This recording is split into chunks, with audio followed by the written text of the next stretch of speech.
theft, and fuel on tonight's Frontlines. From the trenches of trucking experience and a passionate heavyweight in the Truth and Broadcasting Network. Welcome to Truckin City News Frontline Podcast.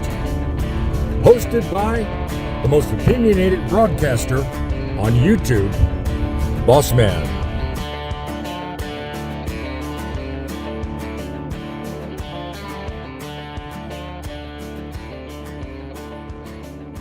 Howdy ho and welcome to everyone.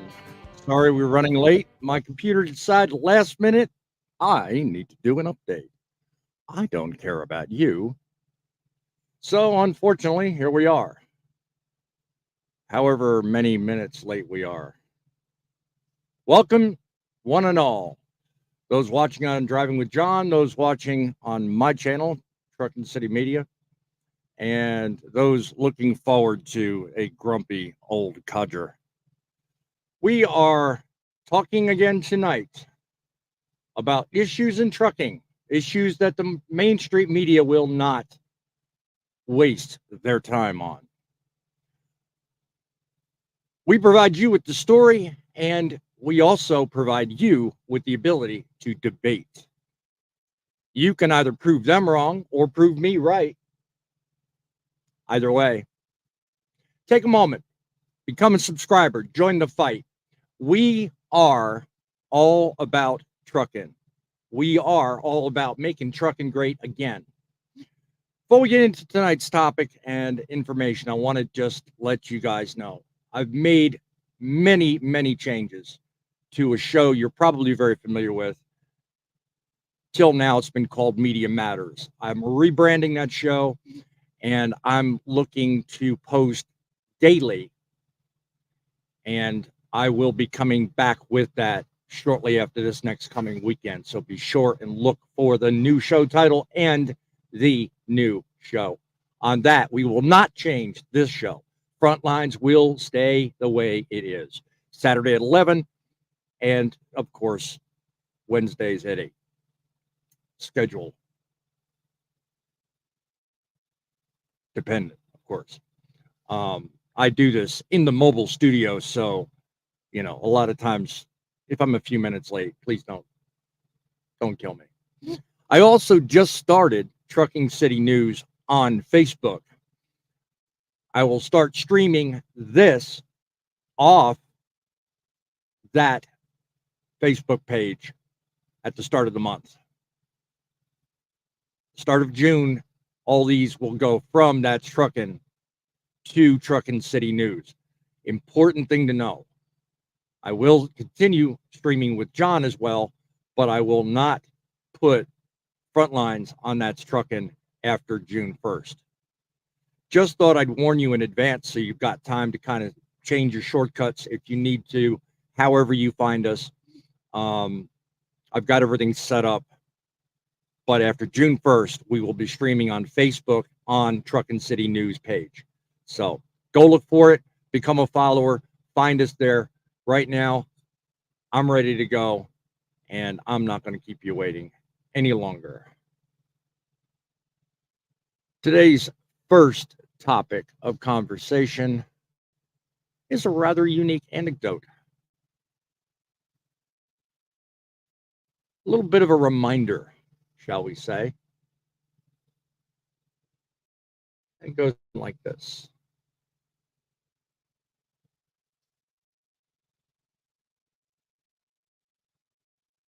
Together or alone. The year 1945. War needs are top priority. Many in trucking saw shortages, true shortages. Amidst the rumble of the engines and the hustle of the busy truck depot, there stood a group of very weary drivers, united by common cause. They had enough of the long hours and meager wages and unsafe work conditions.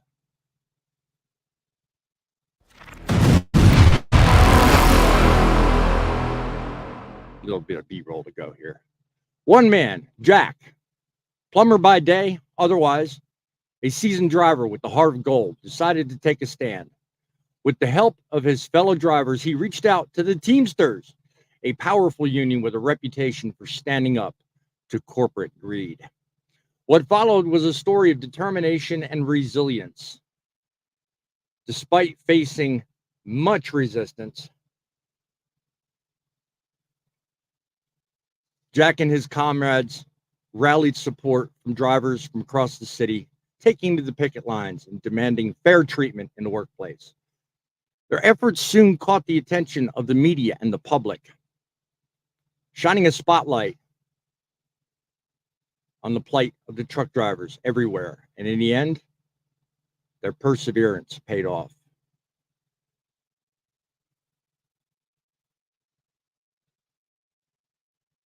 A historic agreement was reached, improving wages, reducing working hours, and implementing safety regulations to protect drivers on the road.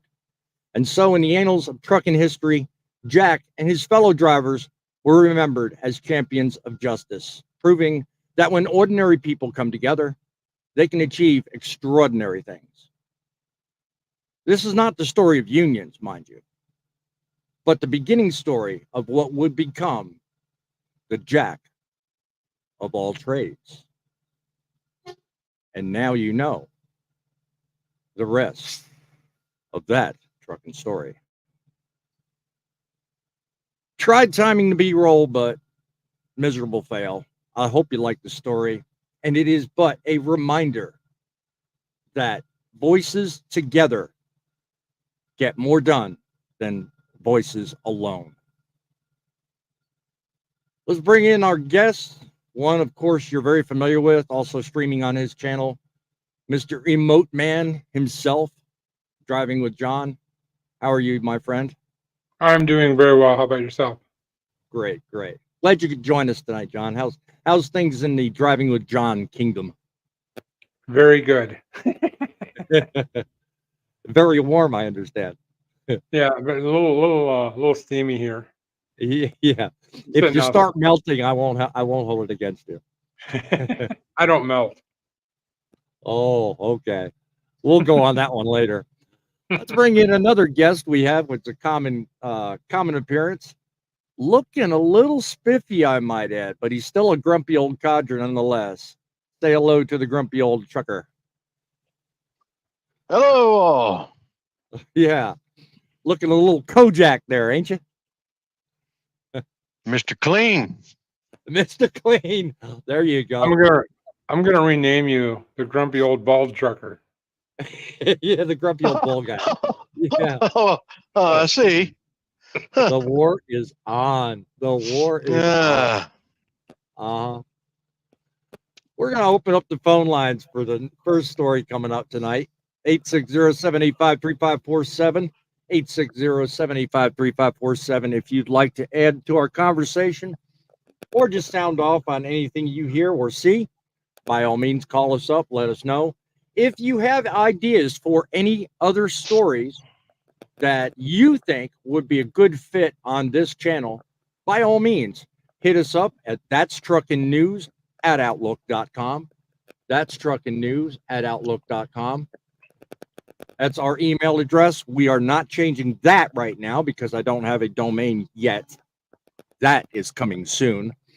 But that's how you can send us links to stories you would like featured, either in my classic way or in a way that allows you to debate and talk about the issues.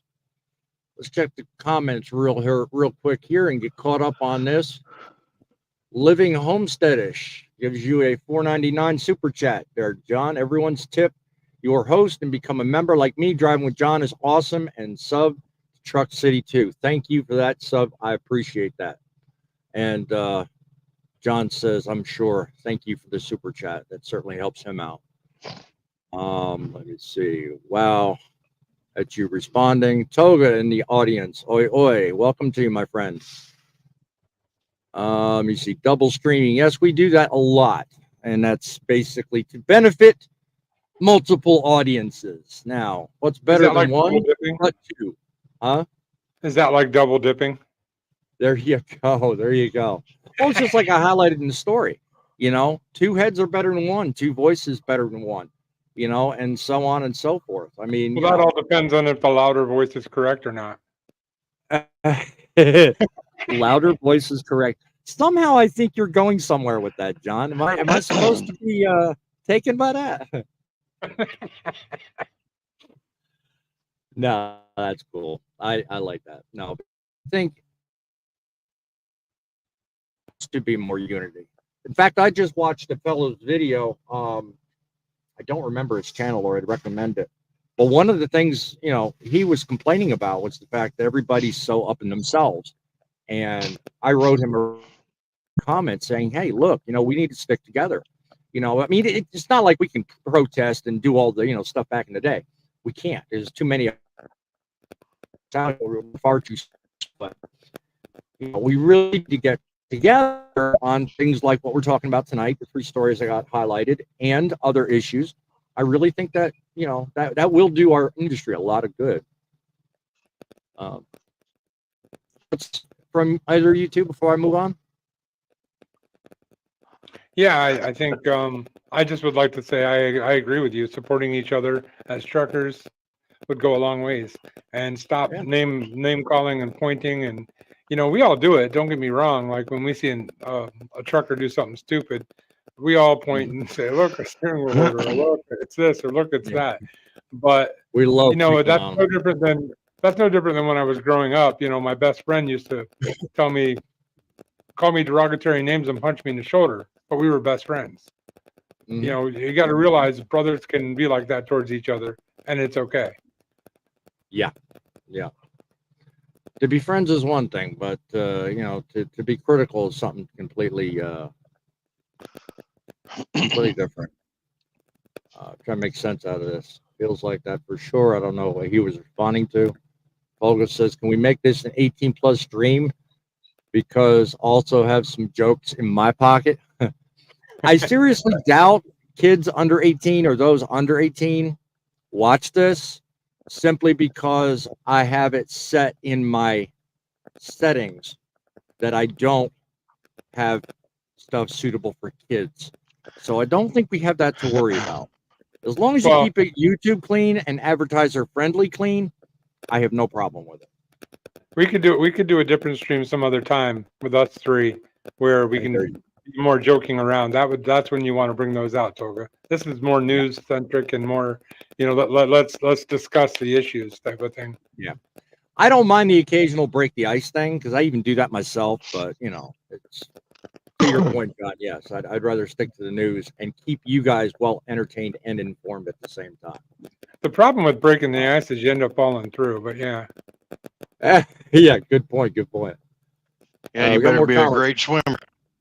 Are you right? Kathy Tilley, welcome to the channel.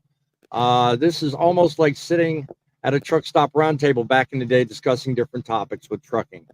Yes, that's kind of what inspired me to do this. Amen. On the debate front, anyway, this is sorely needed. And I'm the You froze, boss man. Yeah, I think he was saying. I think he was saying that the roundtable is sorely needed. Yeah, it is. It is. And I think that's because my computer's acting up. So bear with me if that happens again. I'm sorry, folks. I'm not going anywhere though. But anyway, let me see. Tolga's agreeing with us. Jackknife's in the house. Mean like how trucking and the economy is circling the toilet. Careful there. That's a matter of opinion, and we can certainly make a show out of debating that one, my friend. How you doing, Jackknife? And welcome to the show, my friend. God bless you. Says, I think somebody's phone's too close to their mics or one of their wires are loose. There's a noise. I've been hearing it.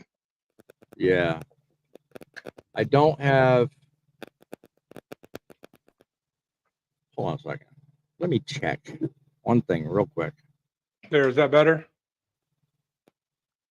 Okay, I don't hear it no more. That was me. Sorry.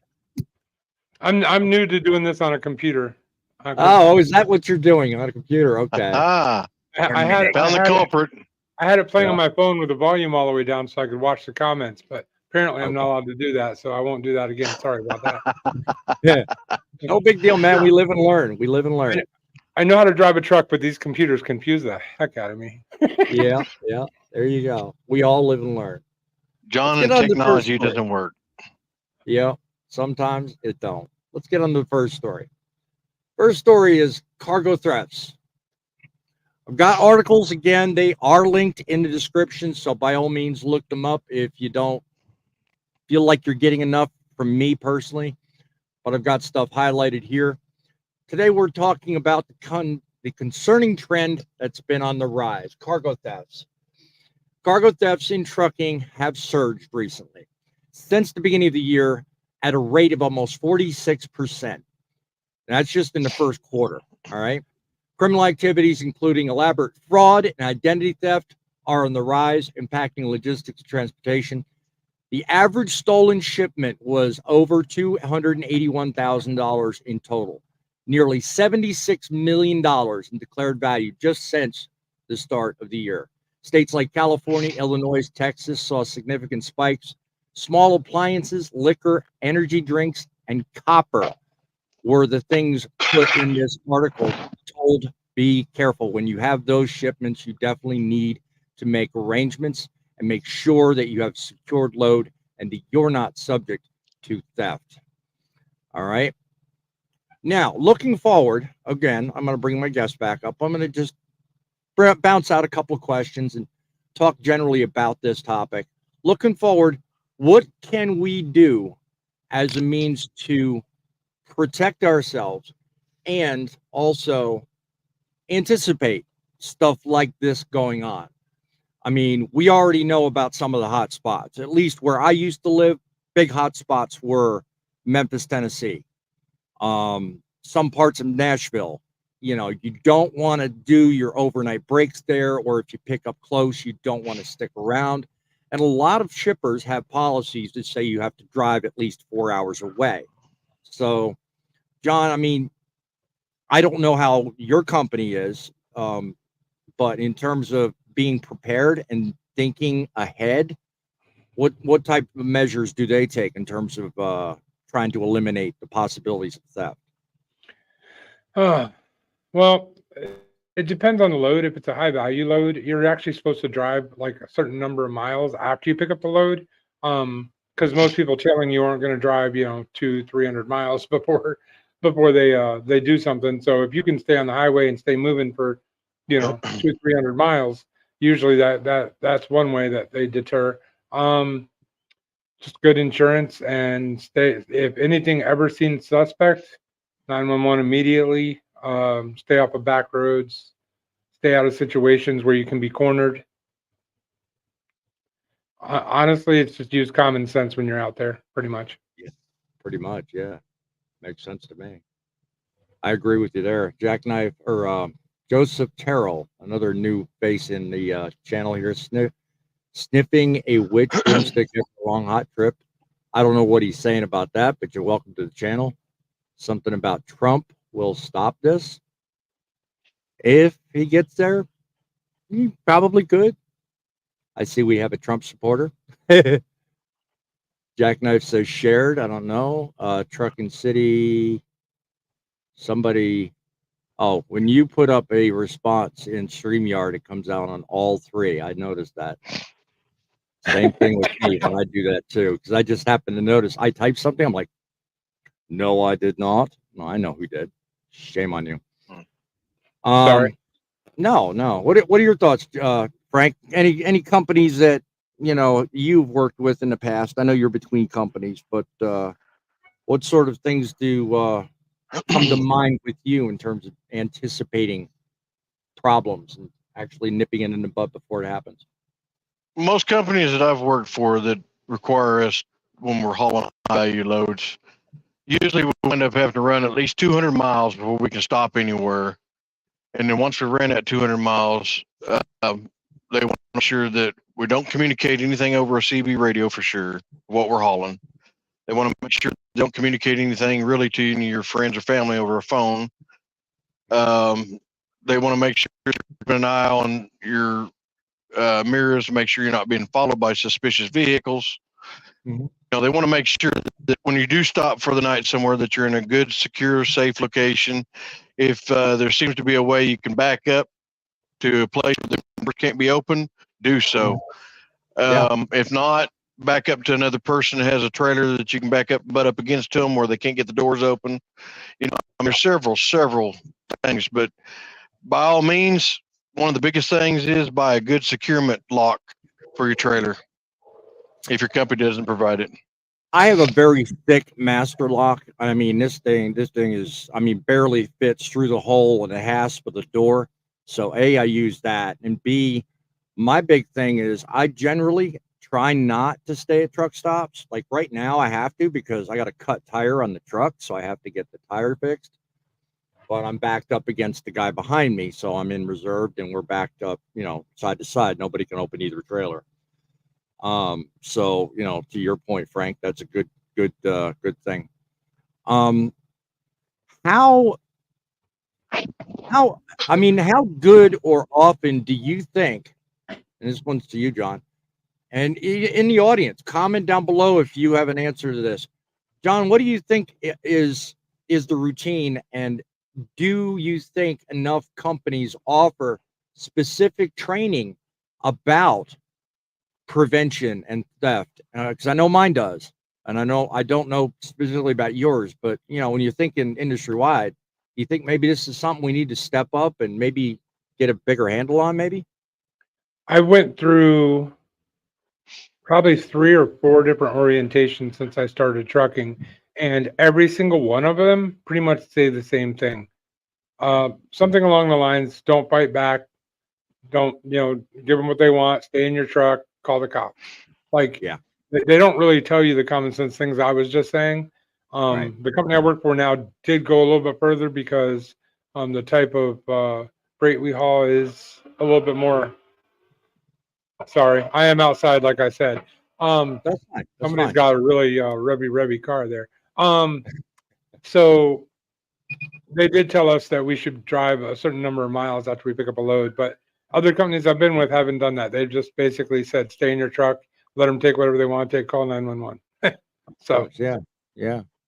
There are other things. My third question was in reference to proactive measures. There are things we can try doing before it even comes down to that situation, and proper training should by rights touch on it. Now, our orientation for Landstar, if you come on board with Landstar, you've got your own truck, you're under their authority, all that. There is an orientation process, and that orientation process generally lasts about 3 or 4 days. If you've never worked for Landstar, it's usually a little longer. They have a different process they put you through. But I remember when I went through my orientation, we spent an entire day, well, not the entire day, but actually a good majority of the day just talking about different things, different tools offered by the company, different apps, and different strategies to employ, because there are a number of companies out there that have what's called high value loads. And you remember the list of products, energy drinks, liquor, small appliances, all those things. They are hot items and they are open for, pillaging if you run into your riot situations or stuff like that. So for sure, you definitely want to try thinking ahead and getting out of the situation before it even starts.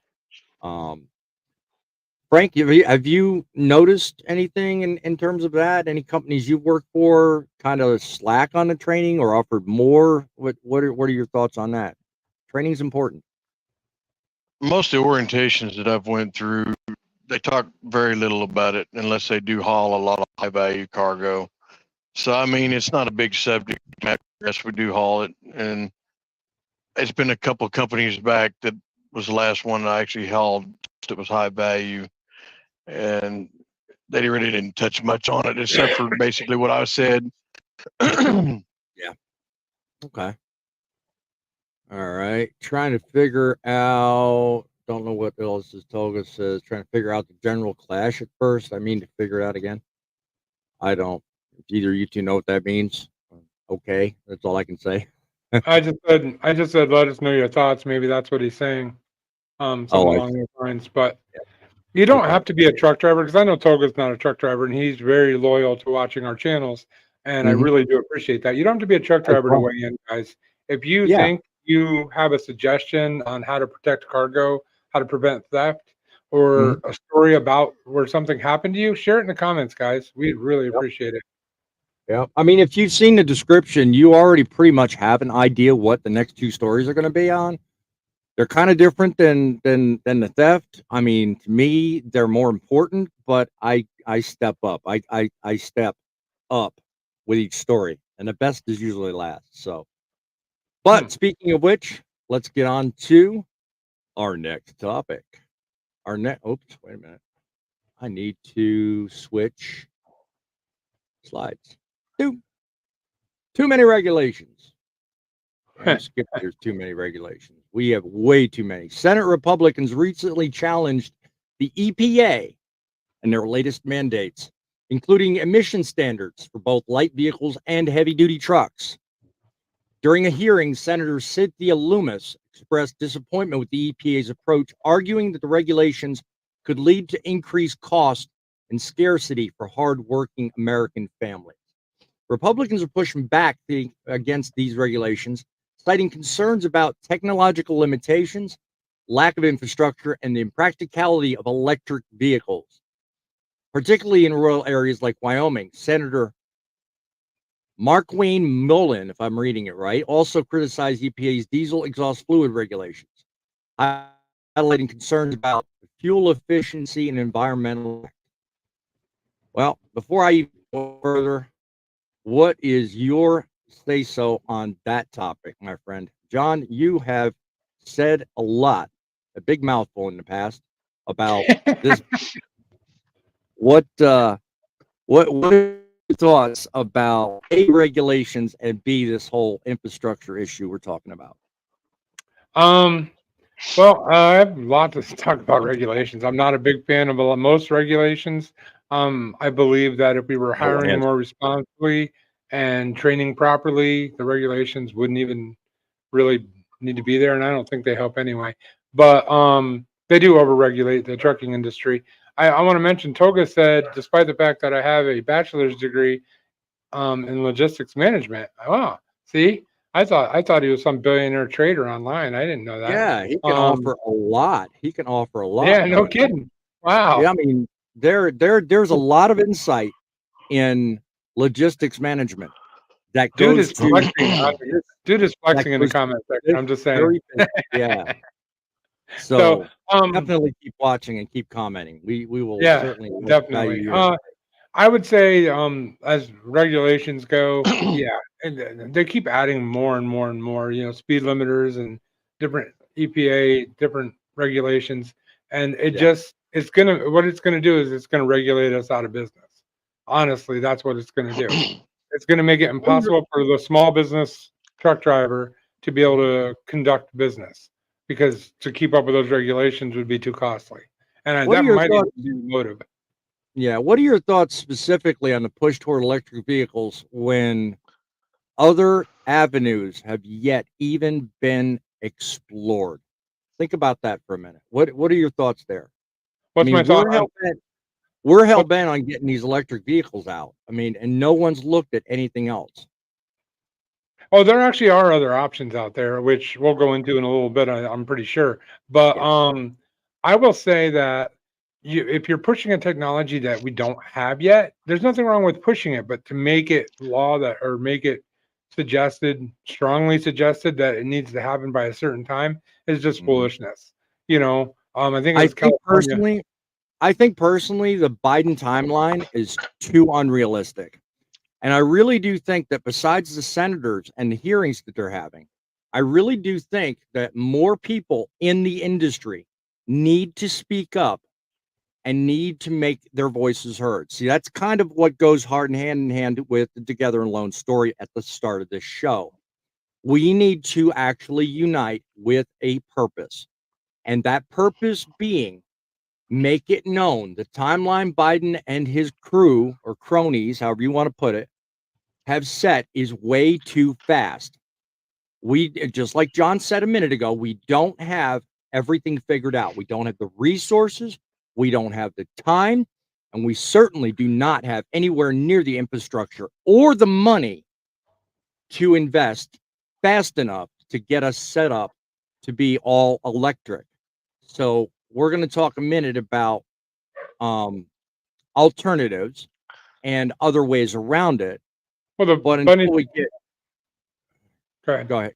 go ahead, John. No, I don't Well, want I was going to say the funny thing about setting a deadline is everybody in trucking already knows we're not going to hit it, and when we don't, it's just going to make the people that made that deadline look like they are clueless, and everybody that's been screaming from the mountaintops like us, saying that it's too quick, too soon. It's going to make us look like we actually know what we're talking about. It might be the only thing I know what I'm talking about, but I am right. Well, and I echo the sentiments the same way you do. Frank, when it comes to electric vehicles, I know you're not a fan, okay, but also, realizing too what I just said is we are not anywhere close to ready, the infrastructure and everything like that. I mean, we're going into the next story on some alternatives. But I mean, have you ever had any thoughts or experiences with maybe even hybrid to really, to offer anything in this argument? I don't want to leave you out because your insight is very valuable to this in terms of, some of the older trucks you drive or used to drive. I mean, I have always been of that mindset. The diesel standard stands, so. What's this used to drive? Well, I'm talking about with, the old job and the stories you've told me. Oh, okay. Yeah. Well, But yeah, I had a conversation with old Tom on Midlife Trucking just the other day about this issue, and I was it trying was not to bring that up, but okay. it was going rather well. Yeah. Let's put it this way, Grunt Trucker was right in there with it. Is the factor of it is I like the idea of trying out new things. I'm always up to new things as far as saving on fuel, saving money. But at the same time, you got to look at the factor that my point of view is all these resources they're coming out with. As Tom was telling me, they already got a big mine in Arkansas, I believe it is what he told me, that they're going to start mining lithium out of there, and they're going to start producing batteries here in the United States. Right. Now, recycling's another thing. That's one of the things we got on too. He's talking about recycling, that they've got plants set up in California and some other couple locations. Right. I look at it as still yet the infrastructure is still kind of weak. Yes, we have it out there, but it's still weak. So Right. you're going to be draining from places trying to provide this much electricity by trying to hurry up and trying to push issues of this new technology. So I don't believe we're quite ready for it. And myself, I'm all for the hybrid idea, but there again, not many people like the idea because of the stuff that has to go into the hybrids also. What I don't get is just what I put down at the bottom of the banner: better fuel efficiency versus more electric. I mean, when you put the two together, to me, it seems like a no-brainer. Okay, because directly underneath me, right here, underneath my headline, right here, regulations could lead to increased cost. Now, think about this for a second. If you're going to make everybody do something that basically involves reinventing the wheel in a very literal sense, you're taking what would be and could be a cost savings. Now, if you run a business, you're all about savings. You want profit and you want savings. So if you've got to buy a $250,000 vehicle and ditch the old standard of diesel and go to electric, first of all, you're going to go out of business. Most people, it's almost same theory as a video I just put out. If you haven't watched the video, about trucking dispatchers. I made mention of it. And that's that. What if? No, actually, it was on World of Trucking. It was my latest blog. So trucking dispatchers. But I made mention of the fact if nobody's there, how can you regulate an industry that doesn't exist? So I say all this because obviously when it comes down to it, I think the smartest idea is to work with what we got and go for better fuel efficiency rather than the electric supply. And we are happening tonight, my friends. We have got us a debate going on. We have got a couple of guests with us in the house. So let's bring them on. John, I'm going to let you introduce the first one after I introduce our well-known guest. Fate Truckin is in the house. Welcome to you. Welcome to you. Welcome to you. You got something to add to this whole electric versus fuel efficiency thing? I'm such a hypocrite that, yeah, I have my opinions on it, but it would mean throwing my cell phone out the window. So, Oh, wow. Wow. Don't do that. Not until we're not live anymore. Yeah. Right. Well, no, I don't think a lot of people realize what, to get these electric batteries, you need cobalt. And I don't know if anybody has ever, kind of done a deep dive into the mining that's going on to get cobalt. And it is some of the worst things you have seen, what I mean, and children dying in these mines and stuff like that. Now, like I said, cobalt's in my cell phone, so I'm okay with owning a cell phone. It's necessary for electronic components. Scott, hang on one second. We need to introduce one guest backstage. John, is that somebody you're familiar with? You want to take the liberties of introducing him? I'm actually not sure. I can't see who's backstage. So okay, well, I'm gonna bring up Jackknife TV. Welcome to the show. Jackknife, yeah. Jack. Yeah, everyone knows who I am. How you doing, Jackknife? All right. It's going off the rails now. Yeah. My internet signal is kind of flaky, so. So Jackknife, what do you think of this? The electric. Well, to go on what F8 was saying about the cobalt, majority of the cobalt that's mined for these electric electric vehicles aren't coming out of the United States. It's coming out of third world countries where the people are literally treated like dog crap. Absolutely. Really, yeah. To be honest with you.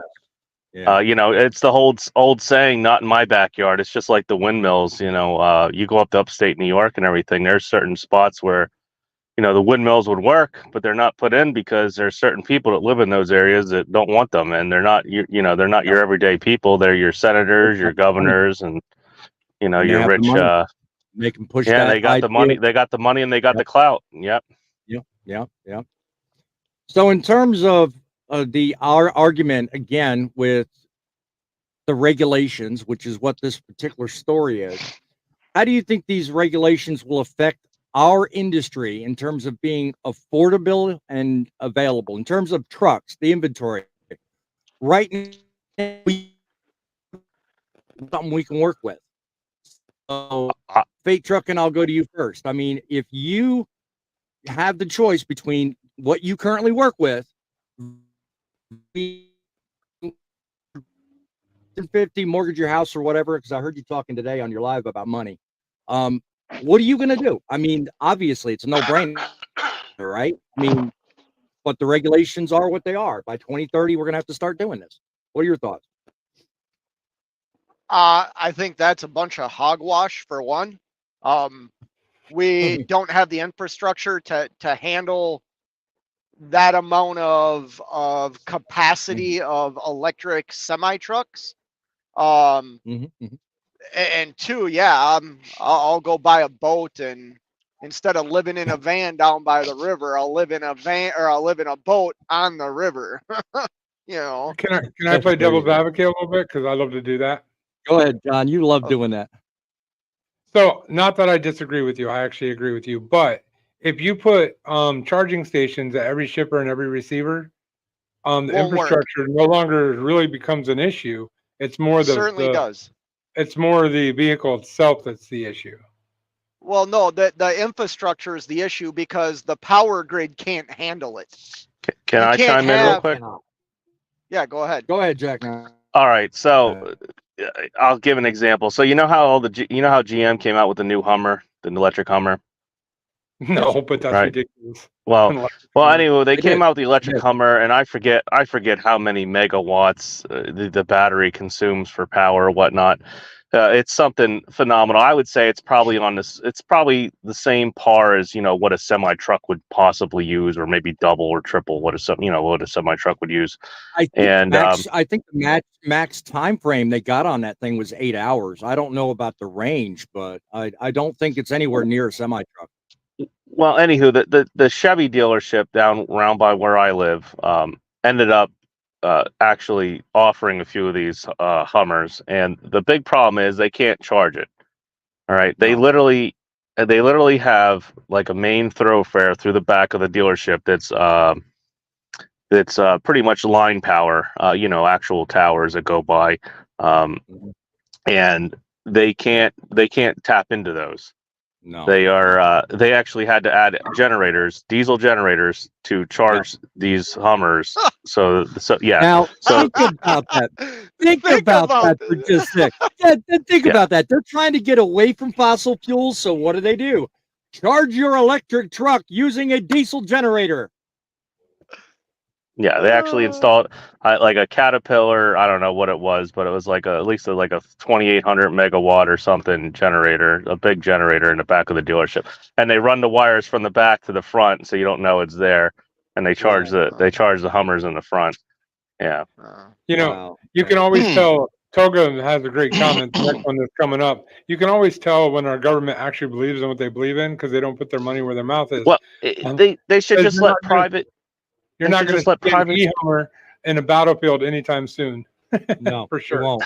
Exactly. They should just let private industry sort this out. If anybody's going to innovate faster and better than the government, which hell, a 5-year-old could innovate faster and better than the government. And it's going to be private industry. Yeah, that's where everything has always been innovated is from private industry. It's never from the government. Look at Toyota right now. They're backing away from electric cars and going full on hybrid. Right. Yeah. To say I agree with you, it would be an understatement. Because I'll tell you something. I mean, when it comes down to what's possible versus what's being thought of, yeah, we need some more time to work this out. But none of these regulators want to actually do that. So, there is a hybrid type truck because I've seen it on a site that I follow, and it uses a diesel engine to generate the electricity for the truck, which they use in the logging industry, and it kind of surprised me as well. I'm thinking, what you're talking about is virtually the same thing all the train engines do. What the train engines do, they run on diesel, run generators, and power electric motors on the wheels, the drive wheels. So really, it's an option, but it's added cost. There's no real benefit to be received anywhere in that because you're still burning fossil fuel. You're still commanding an electric engine. You want another gem? Hold on. There is a benefit. To what degree? There's 100% a benefit. In what degree? For the company. For the stock options? For just think of like the tax breaks they probably receive from the government for doing what they're doing. The only tax break you're getting is if you're the dude that designs the electric engines that receive the charge from the diesel engines that power it. There ain't nobody else benefit. Well, all you have to do is look at Lordstown. The government operates the freaking the railroad. We just witnessed that.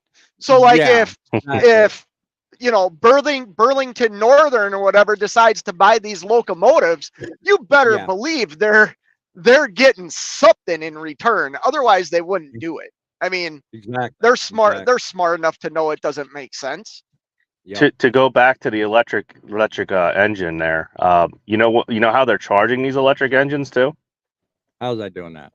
they're plugging them up to the other diesel hybrid engines and charging the full battery. Yeah, they're using them like a battery pack, I guess, right now. But to me, it still seems you're still back at square one. I think question. Okay, I was just gonna say, I think the next logical step in trucking would be a hybrid truck. Not like that already exists, but I mean at a much larger scale, because Story 3, it John. does work for Don't jump cars. the gun. Story So- 3, don't jump the gun.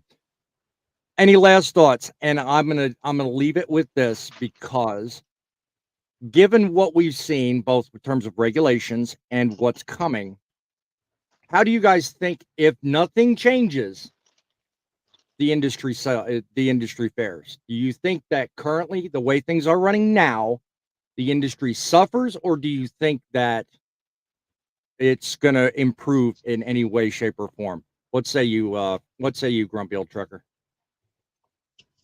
Well, I look at it this way. It's probably going to be similar to how PepsiCo Frito-Lay is doing whenever they're using these electric trucks. It's going to be start out. They're probably going to start just kind of a lease program, lease it from the company producing it, and then move up from there, because the cost is just too much to buy them outright. Yeah, it's just too much. Yeah. What about you, John? Quick answer. Better, or do you think it suffers? I think it suffers. Yeah. What about you, Fate? It suffers. Yeah. Jackknife, what say you? In terms of electrification, I'm going to say it's going to be. You think the not the ELD. You think the emissions mandate that was rolled out was horrific. Wait until they roll this out. It's going to be 10 times worse. Yep. It's Yeah, I think it suffers. I think The reality is if what you're kind of saying happens by 2030, I mean, it's the death of owner operators. It's death of small business in trucking. Yep. That's all it is. All the mega carriers, all the big guys, it'll be normal. They'll just switch all their trucks to that stuff. And I have a feeling for the mega carriers, it might be like the Max Force engine. Are you kidding me? I mean, Max Force, it's so unreliable. Oh my God. I got no love for that Max Force engine. Jesus. It could easily collapse the economy, to be honest with you. I do. I do agree. Let me move on to the third story, which kind of is part and parcel to what we're talking about now. And this one has to deal with renewables. The story in, I believe it was, I'm going to look to be sure. I think it was Overdrive. Yes, story in Overdrive. Renewable Fuels, American Transportation Research Institute. I'm not going to try the acronyms. I fail every time. Recently released a report advocating for renewable diesel as a key solution to reduce CO2 emissions. Unlike batteries or electric vehicles, renewable diesel requires no modifications to existing diesel trucks and offers comparable performance. ATRI's research found that diesel could decrease the life cycle of CO2 emissions by up to almost 2/3, 67.3% compared to traditional diesel. Owner-operators like Bill, I'm not even going to try his last name, have already adopted it, and he's experiencing no changes in his performance. There's a fellow featured in the story. So he talks about it. While California pushes for zero emissions trucks, renewable diesel presents a more practical option for reducing emissions without sacrificing operational capabilities. Now, prices right now are in flux. It's hard to say what's going to happen, but they're working out the refining, and it's becoming competitive with petroleum diesel, and increasing the production is key. The widespread adoption of renewable diesel could revolutionize the industry, offering a feasible path and an alternative, just as John and I were talking moments back, to emissions reduction without the limitations of the electric vehicle mandate. If we can just get enough people together talking about this issue and this benefit highlighted in this story, I think we would go somewhere. So the first question I have up is, what are the environmental benefits of using renewable diesel over traditional diesel. Do any of you guys know anything about it? And have you heard or seen any of the research? Yeah, Frank? smells like French fries. It's kind of like vegetable oil, honestly. Yeah.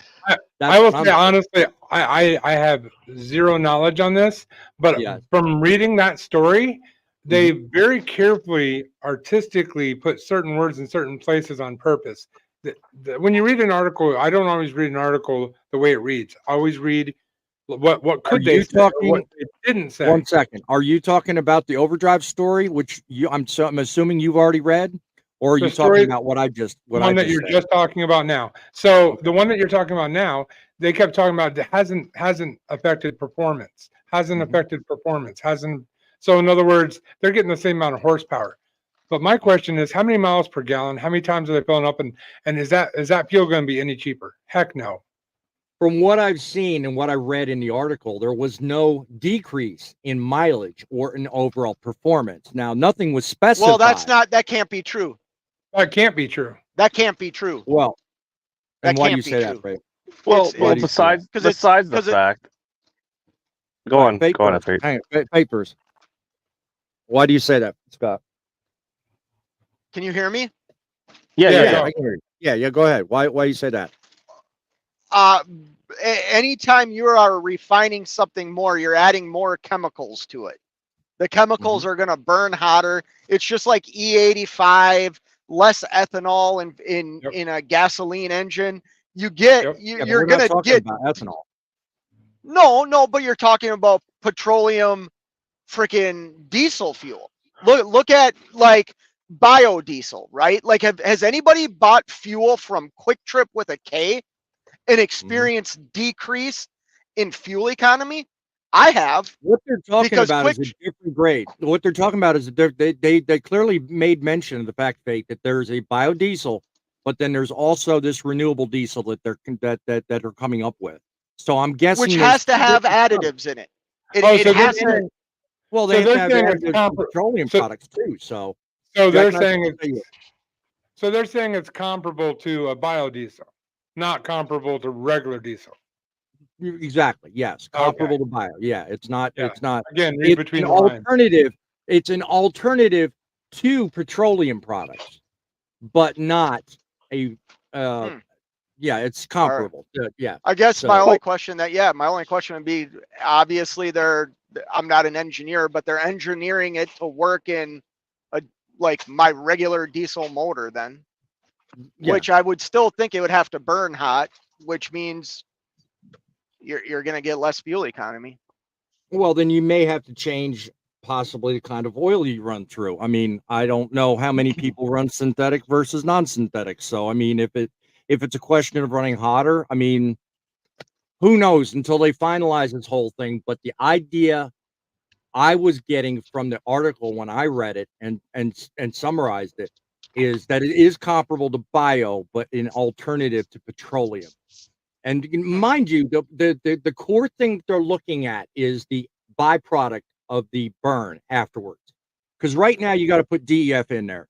You got to reduce nitrous oxide. You've got to, do all these chemical changes in your exhaust before it even comes out the tailpipe, according to EPA. Wouldn't it be nice to burn a type of fuel where less of that has to go on, less modifications are necessary to the engine, and yeah, it may burn a little different, and it may be a little bit of a different experience with the engine, but if it doesn't kill your engine like ethanol does, I'm all for it. Let's say let Jackknife in on this one. This is almost like the same thing that F8 was saying earlier about companies just coming up with a design or a product or some kind of solution and then marketing it to investors or to the government for funding.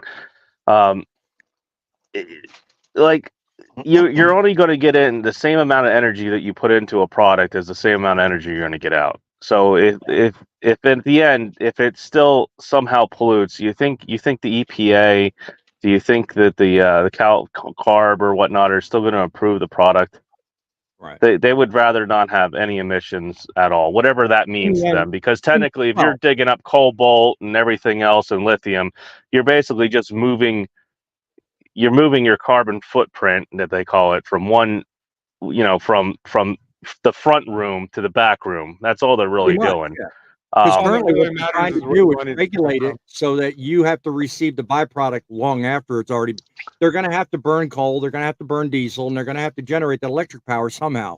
So as you said, the footprint's just going to be set somewhere else. That's all.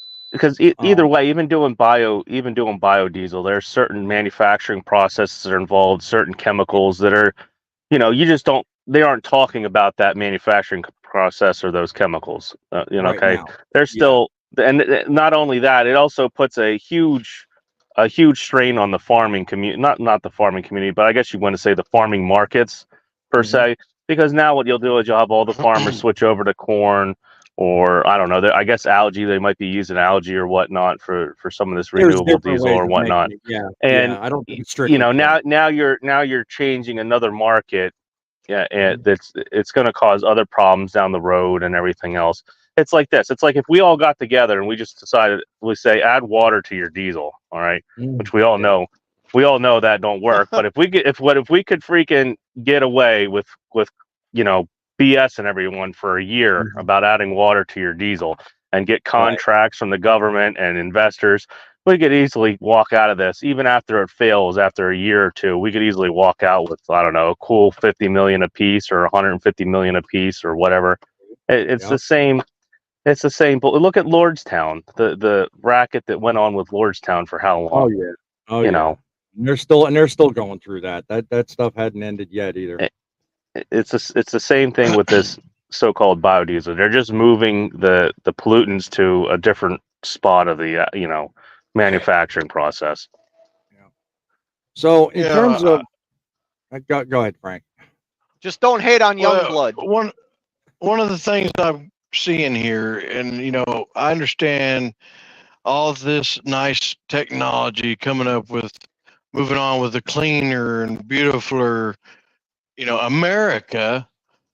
How about these other countries? I mean, the world don't just stay right here in America. We've got all this pollution moving back over here from other parts of the United States, or not United States, but other countries.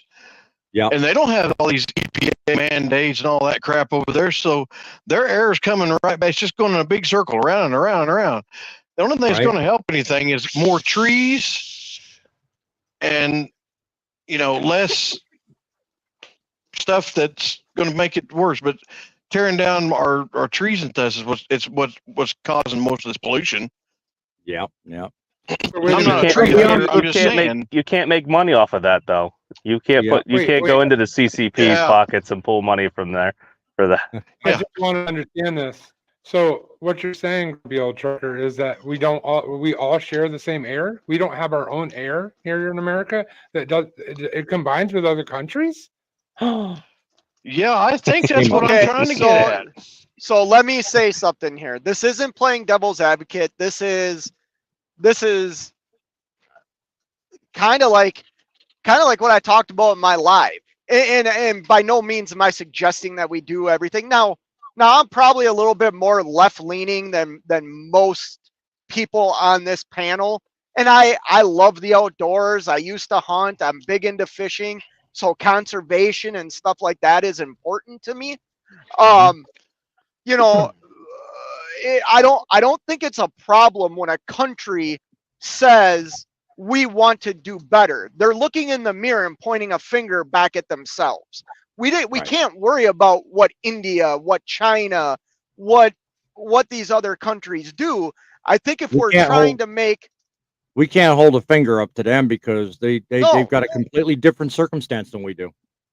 But like I said, I'm not saying we should move to all these like zero emissions in the next 8 years. I mean, that's not to turn political fate.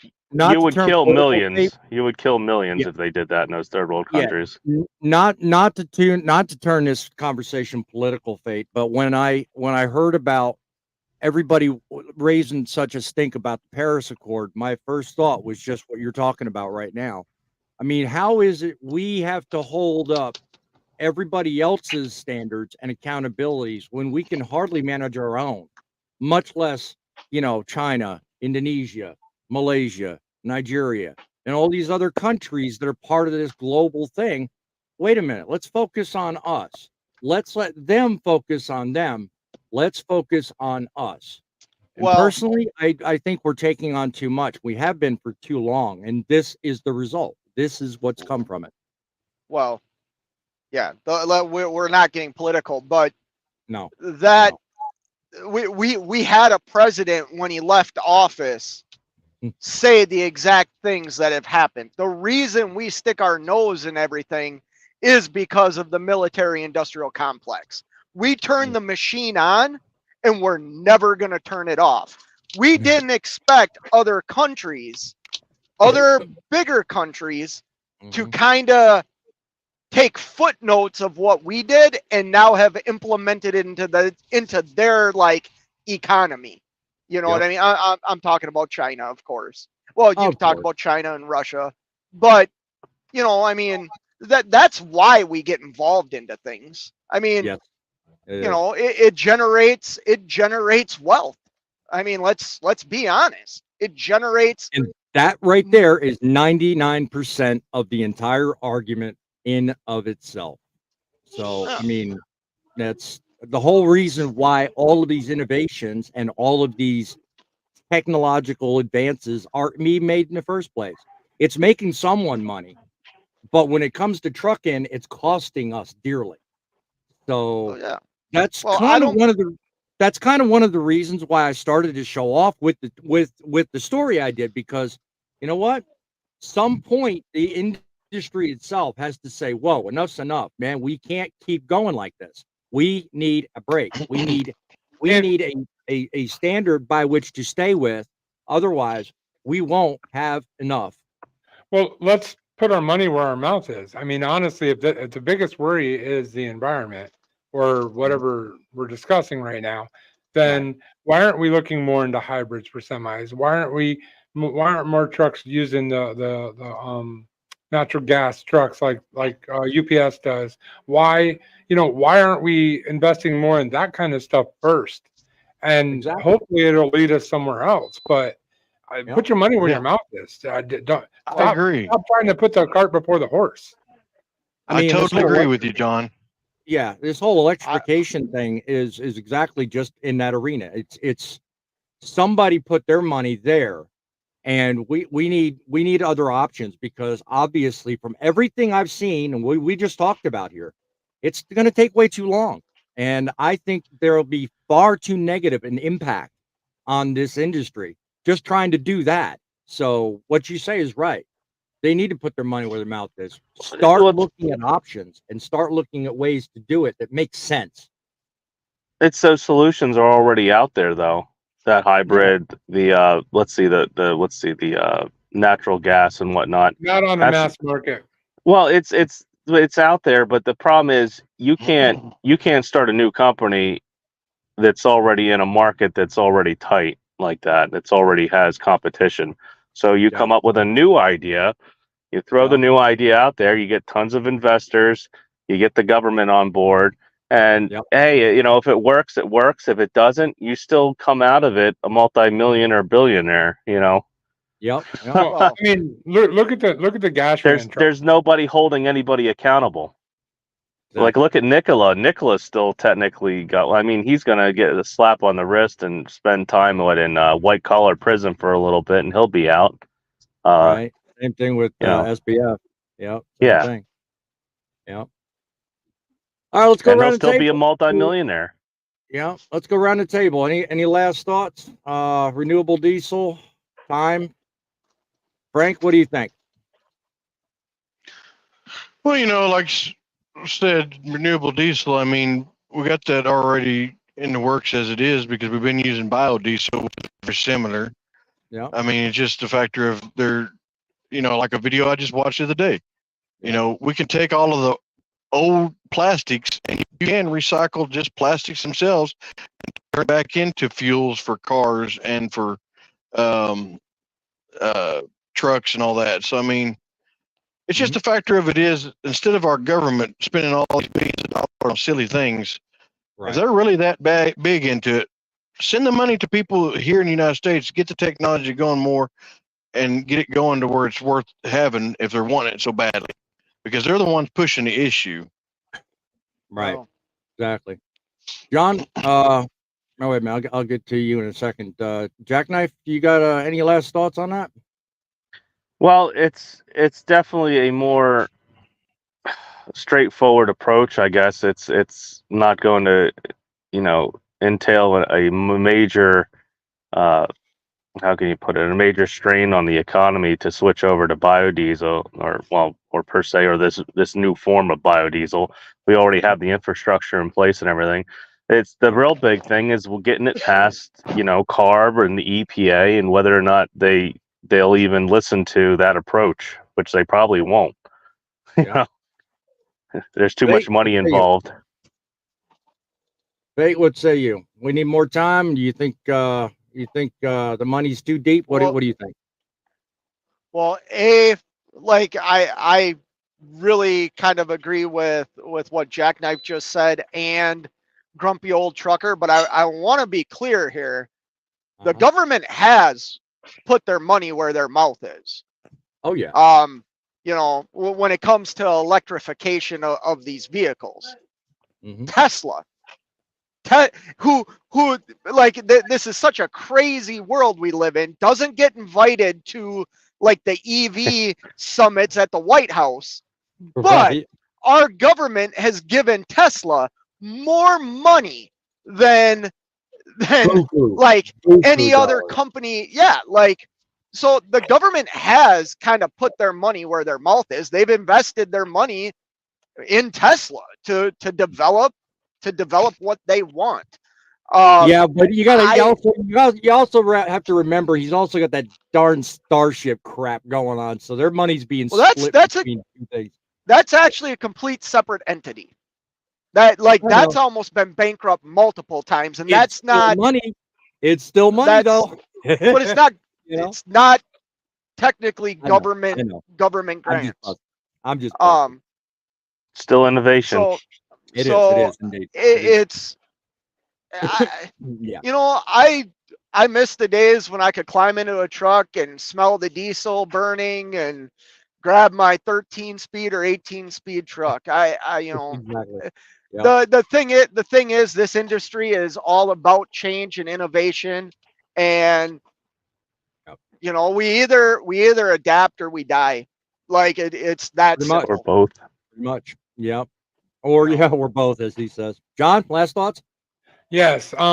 Actually, I didn't have this much to say until just a couple seconds ago. But let me mention with Tesla, for example. Yes, they've gotten a boatload of money from the government. They're also the only, last I knew, unless it's changed now, which if it is, I apologize, but I don't think it has. Tesla is the only company that's paid back all the grants and then some to the government. Yes. No other EV company has done that yet, other than them. Yeah. But beyond that, that I don't even think that's the point. They put their money where their mouth is because they want everything electrified. What I meant is put your money where your mouth is as finding alternatives to get us through, as to bridge us to that point, because we're not there yet, and we're not going to be there for a while. So how about we find something that will bridge us to that point to help us get there? Because what we're doing now is actually going to kill the small trucker. Eventually, with all the regulations and the biodiesels and all this extra stuff is going to kill the small trucker, and that's what we don't want. But one last thing. This is what I was actually going to say before that guy down there went off.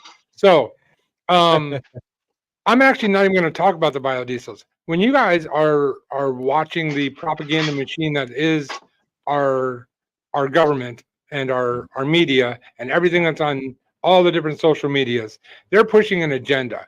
So when you see something like I'm just going to use this as an example, I'm not bad mouthing them, as a Tesla passing a long-nosed Pete going up a mountain, and everybody's like, oh, look at that. You got to realize that's a PR video. That's a video made to make Teslas look better. That's the point of that video. Oh, okay. Yeah. They're trying to sell you Tesla. Hang on. Tesla's so when you're reading an article when you're reading an article, don't just read the words. Read what they're not saying. That's more important than what they are saying. That's my last thought. Yep. Good enough. What you're going to challenge that, Fake? Go ahead, man. I'll give you a few minutes. Wasn't going to challenge it, but you read the specifications of those electric semi trucks, and their torque is 5 times the amount of torque I have in my Cummins. So it passing that long hood Pete up a mountain is 100% accurate. I mean, electric vehicles. I'm not promoting electric vehicles, but like next time you're around a Tesla or around some other electric. If you're telling a half truth, are you What lying? was that? If you're telling a half truth, are you lying? If I'm telling a half truth? If a commercial is selling something and they tell you something that's half true, are they lying? How are they lying? Is it passing the semi truck? Yes, it is. And is it capable of passing this semi truck? Like it will blow its doors off. They're trying to make it look like it's a suitable alternative already, and it's not. Maybe on that hill at that moment with an empty. I didn't get that from it. May be very possible. But what they're I'd trying rather to have do, it stay next to the Peterbilt and get like 500 to 800 miles, there out you of a go. charge. That's what I was going with that. I Yeah. agree. All right, guys. It's been a spirited debate, and I really like talks like this. Understand Then something, let's guys. keep it going. Look at Josh G's comment. What? Hold on. Let me get to it. There's like knowledge like pouring out of the ears here all over the place. Josh G. I'm gonna leave the music playing for a minute because I'm looking. The last comment. Last comment. I see it. It may pass it up the mountain, but it'll have to recharge at the top. Yeah, there you go. Yeah. I love it. Like I said, a half truth. I'd rather have it go Oh. 1,000 miles, and stay next to the Peterbilt than, All right. But then again, we're Go ahead, Scott. I'm- Where'd he go? he lost his torque. Yeah, that's a good one. Uh-oh. There you are. All right. I think he's back. We are still Yeah. there. Just stay backstage for a minute. Just guys, hold on. As we wrap up, look, from surge in cargo thefts and a contentious landscape of regulatory mandates, first and foremost, we need to make solutions happen. We need to unify. We need to make it known that all the money in the world ain't going to make things right just because it's money. It's got to make sense. I remain committed to providing you guys timely information and a debate forum for stuff just like this. Check out all the guys on the screen: Fate Truckin, Jackknife TV, Driving with John, Grumpy Old Trucker, and myself, Truckin City Media. Remember, guys, it's trucks that make the deliveries, but it's drivers like you that make the difference. Till next time, keep it rolling and keep the faith, and we'll talk to you again.